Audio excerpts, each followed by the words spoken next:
The night Keanu Reeves changed everything.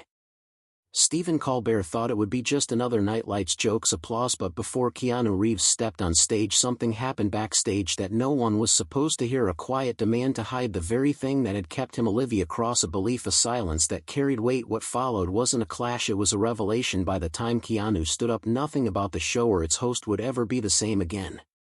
Before we dive deeper into this story, let us know in the comments below, what's the one thing you love most about Keanu Reeves? Is it his humility, his depth, or perhaps his ability to remain authentically himself even under scrutiny? Whatever it is, keep it in mind as we unravel how this quiet actor became the catalyst for a cultural awakening.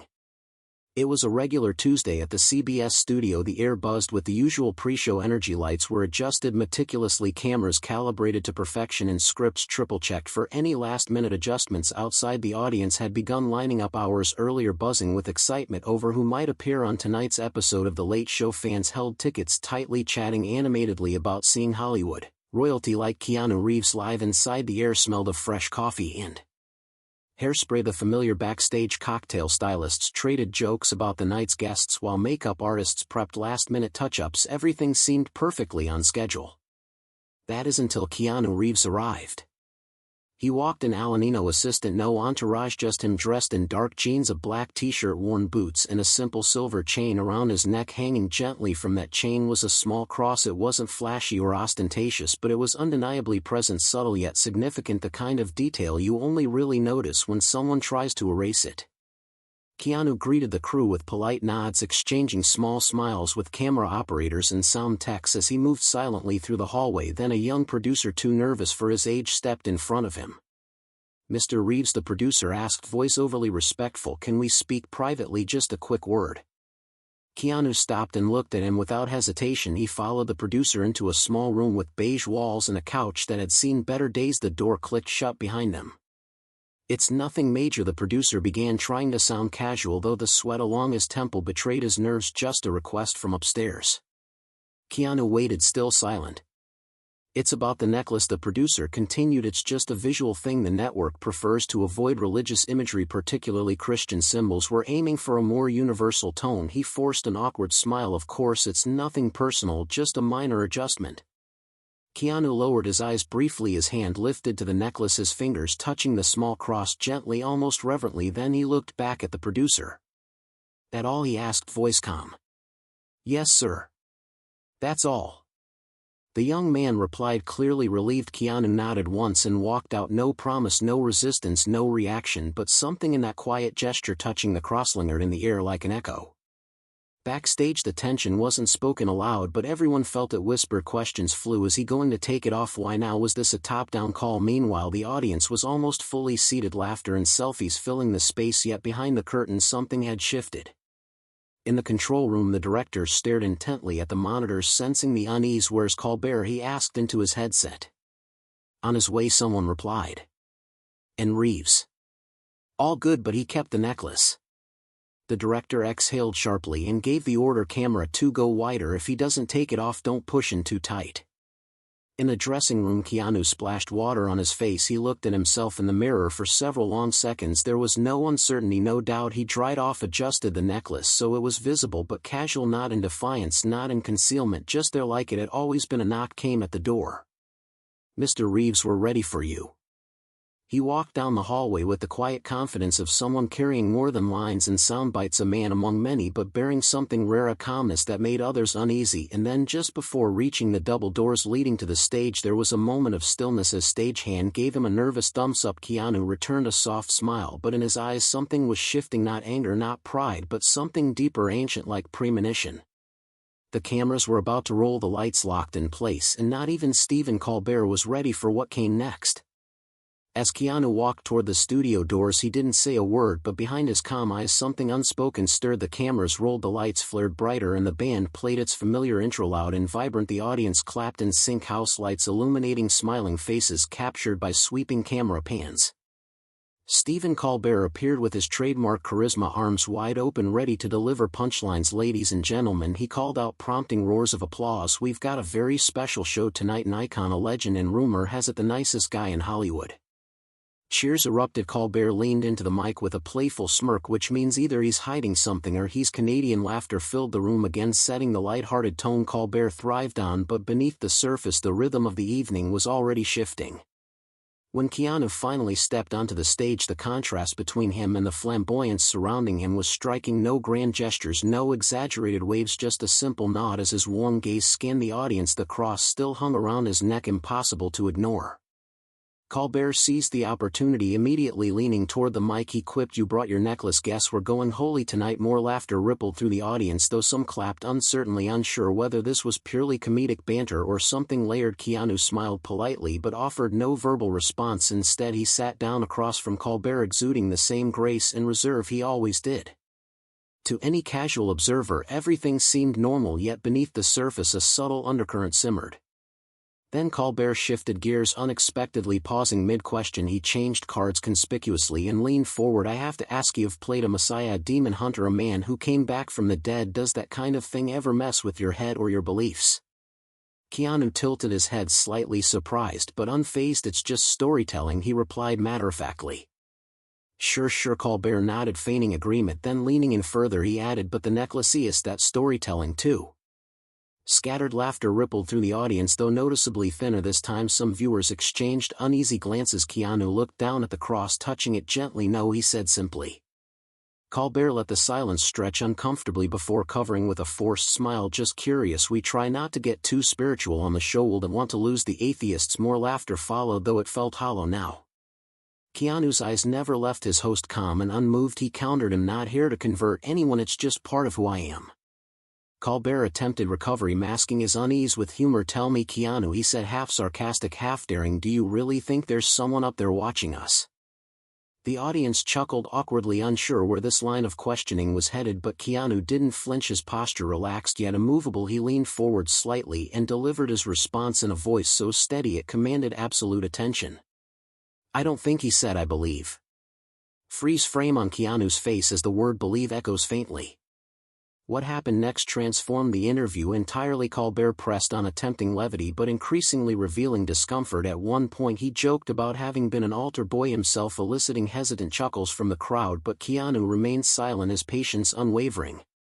Finally Colbert remarked, "It's just rare to see someone in Hollywood hold on to something like that. A little quaint, don't you think?"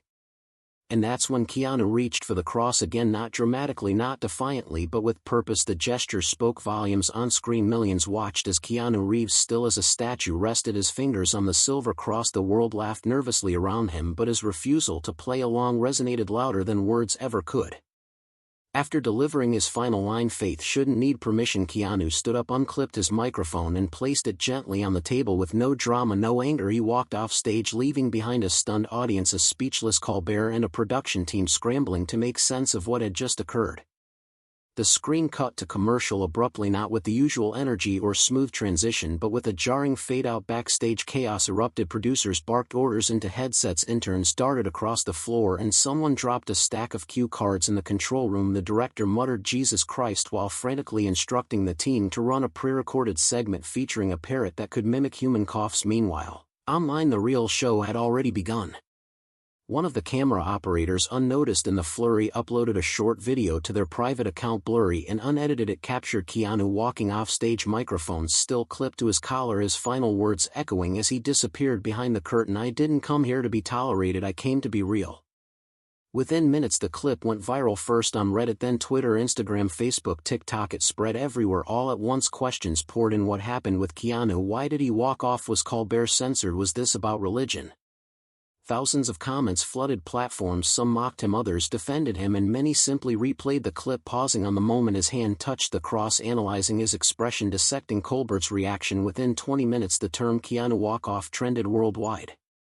Meanwhile, inside the CBS building, phones buzzed incessantly, emails poured in, executives called each other in disbelief, and damage control memos began circulating before the show had even finished airing. Someone from PR leaned into the control room demanding a statement. Audience members started standing up, leaving slowly, like waking from a strange dream. A few lingered near the stage exit.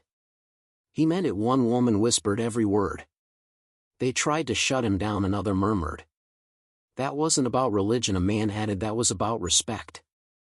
Back in the hallway, Keanu sat alone on a black leather bench, hands resting on his knees, the cross still visible, his expression unreadable, not angry, not upset, just still, as if he knew this wasn't the end of the story but the beginning of a different one. A junior producer approached him hesitantly. "Mr. Reeves," she began, "is there anything you'd like us to pass along, a message, a clarification?" He looked at her kindly but firmly. "Tell them I didn't leave to make noise," he said softly. "I left to keep my voice." She nodded, unsure what to say. Hours later, just past midnight, the real ignition happened. A second clip surfaced, this time not from a phone but from inside the studio's control room. Cleaner audio, crisper video, the last words as Keanu walked off stage: "Faith shouldn't need permission." That line didn't just trend, it cracked open something. It became a rallying cry. By morning it was everywhere, on t-shirts and tweets and comment threads, even tagged on the side of a subway station in New York. Hashtags exploded: "Faith shouldn't need permission," "Real Keanu," the walk-off. Behind it all, something deeper was stirring. People weren't talking about Christianity or Hollywood or just one actor's beliefs, they were talking about authenticity. The question wasn't what Keanu believed, it was why he had to defend it. It started with a screenshot, a blurry photo of an email on a computer screen posted anonymously on a fringe entertainment forum late at night. The subject line read: "Segment prep, Reeves note, necklace tone MGMT." Below it a bold line: "Avoid religious promotion, keep it light if he insists." Cut to break. At first people thought it might be fake, a hoax, a Photoshop job, but then came more leaks. Clearer this time, full threads of internal correspondence emerged detailing instructions from producers to segment writers: "Steer clear of symbolism, maintain control of narrative, do not linger on faith, bring it back to career." The emails spread across Reddit, Discord, and eventually into mainstream coverage. Then the hammer fell. A known CBS staffer confirmed the authenticity of the leaks to a respected journalist. Not only were the emails real, but the directive had come from multiple layers of management. They had anticipated pushback from Keanu, noting his reputation for introspection that sometimes bordered on the spiritual. Public reaction was swift and scathing. Within 48 hours, the hashtag "Faith is not offensive" overtook Twitter trends. Celebrities weighed in. Some criticized Keanu subtly. Actors should stick to the role, while others defended him outright. Viola Davis tweeted: "Truth doesn't need a stage to be real." Akira Reeves posted: "He walked off because we stopped listening. That's on us." Unexpected voices emerged: pastors, atheists, artists, educators, all pointing toward the same conclusion. This wasn't about religion, it was about authenticity and the quiet, calculated ways it's policed. In one viral TikTok, a woman with pink hair and a "No Gods, No Masters" shirt stared directly into the camera and said, "I don't believe in what he believes, but I believe in his right to believe it," without being shamed on national TV. Days later, Colbert released a solo video: "No audience, no band, no desk, just him sitting in a plain chair in a modest studio." His opening line set the tone: "This won't be a monologue, no cards, no punchlines." He confessed his guilt, admitting he'd pushed Keanu intentionally, hoping for a reaction. "When I saw him sit there, not preaching, not posturing, just being, I realized I wasn't laughing at his cross, I was laughing at what I'd buried." His voice broke as he recounted losing his mother and his faith. "I couldn't hold both things, so I laughed instead at belief, hope, symbols people wore on their necks, but watching him walk away made me wish I did." He concluded simply, "I'm sorry." Millions watched the video, feeling the weight of his apology for the first time. The divide between performance and presence, tolerance and truth, felt tangible and bridgeable. Weeks later, Colbert invited Keanu back. This time no one asked him to remove the cross. When Keanu stepped onto the stage, the applause wasn't wild, it was warm, human, like something deep had been waiting to exhale. They didn't exchange rehearsed statements or scripted speeches. Instead, Colbert simply said, "I'm not going to ask questions this time, I just want to thank you for holding your ground." Keanu responded, "We're all carrying something: belief, doubt, grief, hope, love, silence, but whatever it is, it shouldn't need permission to exist." As they sat together in shared understanding, the camera lingered, capturing a moment of profound connection. No lights changed, no music swelled, but something holy moved through the room, not religious but universal, a reverence born not of doctrine but of presence. In the months that followed, no official movements were created, no foundations launched, but one phrase quietly became part of the culture: faith shouldn't need permission. Spoken in homes, schools, coffee shops, and late-night texts, it meant different things to different people. To some it was about religion, to others identity, to many it simply meant you don't need to erase yourself to belong. Sometimes the loudest revolutions begin in silence and walk off stage, not to leave but to return fully seen. After Keanu's second appearance on The Late Show, something remarkable happened, not just for him but for the culture at large. It wasn't a movement with hashtags or protests, it was quieter than that. It was a shift in how people thought about visibility, vulnerability, and authenticity.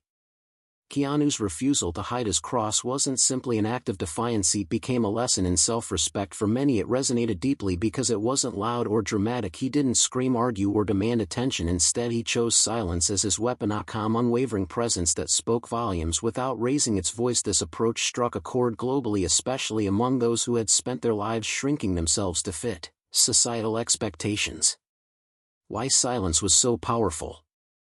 Silence has always carried weight, but in today's hyper-connected world where noise dominates every corner of our lives, silence feels revolutionary. Social media thrives on outrage, opinions, and performative displays of identity. Yet here was Keanu Reeves standing still amidst the chaos, refusing to play into the spectacle. His actions reminded us that sometimes the most profound statements are made not by what we say but by what we refuse to compromise. For instance, consider the countless individuals who watched Kanye West's infamous interruptions at awards shows or Taylor Swift's public battles over artist rights. These moments were loud, polarizing, and unforgettable, but they also invited debate and division. Keanu's choice to remain silent created unity rather than discord. It wasn't about winning arguments, it was about reclaiming dignity. One viewer described it perfectly in a viral Reddit thread: when Keanu touched that cross and said nothing, I realized that silence isn't weak, it's strong. You don't have to shout to be heard. The impact of Keanu's walk-off extended far beyond late-night television. Within weeks, industries ranging from education to corporate leadership began reflecting on their own practices of inclusion or lack thereof. Education: a new dialogue. Teachers reported students initiating discussions about identity and acceptance in classrooms. In one high school English class in Chicago, a teacher shared how her students analyzed Keanu's decision alongside texts like To Kill a Mockingbird and The Diary of Anne Frank. They explored themes of courage, individuality, and standing firm in the face of societal pressure. One student wrote in their reflection paper, "And Frank hid to survive. Keanu refused to hide to live. Both are brave in different ways."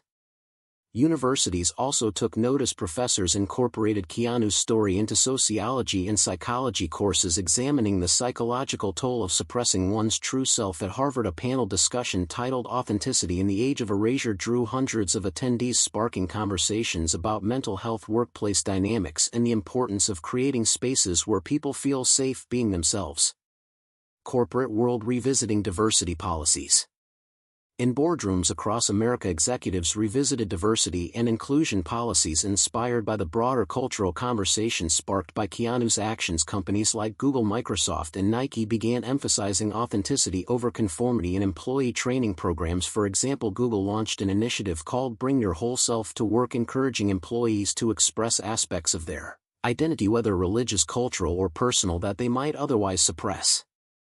A poignant moment occurred during a Fortune 500 conference when a CEO tearfully admitted, "We've been so focused on checking boxes that we forgot to value the human beings behind them." Keanu reminded us that inclusion isn't about tolerating differences, it's about celebrating them.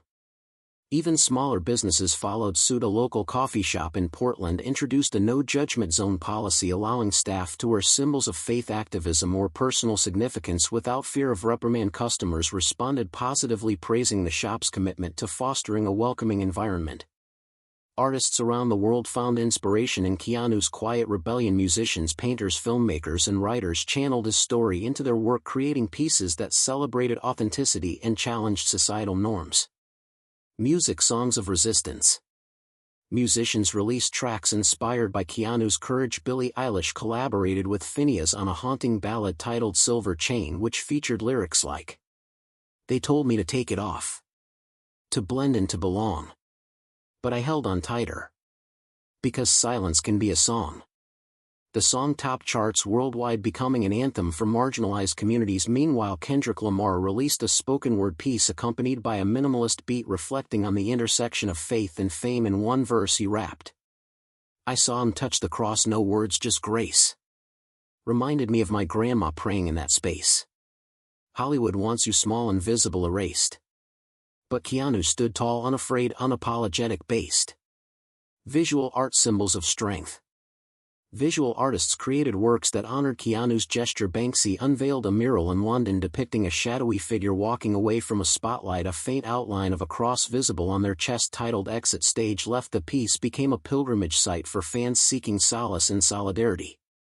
Meanwhile, contemporary painter Amy Sherald painted a portrait of Keanu wearing his cross, capturing the quiet intensity of his gaze. The painting sold for $2 million at auction, with proceeds donated to organizations supporting freedom of expression. Film stories of authenticity. Hollywood itself embraced the narrative, producing documentaries and films exploring themes of identity and resilience. One standout project was Visible, the Keanu Reeves story, a documentary directed by Ava DuVernay that chronicled not only the events of the Late Show incident but also Keanu's lifelong commitment to staying true to himself despite industry pressures. Another notable release was Faith Without Permission, an indie drama starring Riz Ahmed as a fictionalized version of Keanu. The film earned critical acclaim for its nuanced portrayal of faith, grief, and the courage required to remain authentic in a superficial world. While the cultural shifts were undeniable, some of the most profound changes occurred on an individual level. People shared stories of how Keanu's actions inspired them to embrace parts of themselves they had long hidden. A mother's revelation. In Des Moines, Iowa, a mother named Sarah recounted how she stopped hiding her hijab after watching Keanu's interview. I wore it proudly during college, but after 9/11 I started taking it off out of fear, she explained. Seeing Keanu refuse to remove his cross gave me the strength to stop apologizing for who I am. My kids see me differently now, proud, confident, unashamed. A teenager finds courage. 16-year-old Jamie from Sydney revealed how Keanu's story helped him come out to his parents. I've known I was gay for years, but I was scared of rejection, he wrote in a heartfelt Instagram post. Then I saw Keanu say, if I have to hide this part of me, maybe I don't belong here. That hit me hard. I realized I deserve to belong exactly as I am. Jamie's post went viral, inspiring other LGBTQ youth to share their own coming out stories. The hashtag #BelongExactlyAsYouAre trended for days, uniting thousands of young people who felt seen and supported for the first time. A veteran's healing journey. For retired Marine veteran Marcus Johnson, Keanu's words offered a path toward healing. Struggling with PTSD and survivor's guilt, Marcus had stopped attending church services, feeling disconnected from his faith. After hearing Keanu speak about carrying memories of loved ones through his cross, Marcus decided to start wearing his dog tags again, not as a reminder of loss but as a symbol of hope and perseverance. I carry them now for the brothers I lost, but also for myself, Marcus shared in a YouTube video. It's not about religion, it's about remembering who I am and what I stand for. Months turned into years, yet the ripple effects of Keanu's walk-off continued to shape conversations about identity, faith, and belonging. While no official movements or foundations emerged, the phrase "faith shouldn't need permission" became ingrained in everyday language, transcending its original context to encompass all forms of self-expression. A global mantra. From tattoo parlors in Tokyo to poetry slams in Johannesburg, the mantra resonated universally. A young woman in Mumbai inked the phrase onto her wrist after leaving an abusive relationship, explaining, "It reminds me that I don't need anyone's approval to heal and grow." In Berlin, a street artist spray painted the words on a crumbling wall, turning it into a makeshift monument for passers-by to reflect on. Even celebrities joined the chorus. Dwayne "The Rock" Johnson tweeted, "Whether it's faith, love, or dreams, none of it needs permission. Be real, stay steady." Oprah Winfrey dedicated an entire episode of her podcast to exploring the concept, inviting guests from diverse backgrounds to discuss what authenticity means to them. A cultural shift. Ultimately, Keanu's actions marked a turning point in how society viewed visibility and vulnerability. No longer was authenticity seen as optional or secondary, it became essential. People began recognizing that hiding parts of themselves didn't protect them, it diminished them, and in embracing who they truly were, they discovered a newfound sense of purpose and connection. As one journalist aptly put it, Keanu didn't change the world overnight, he changed how we see ourselves and each other, one quiet step at a time.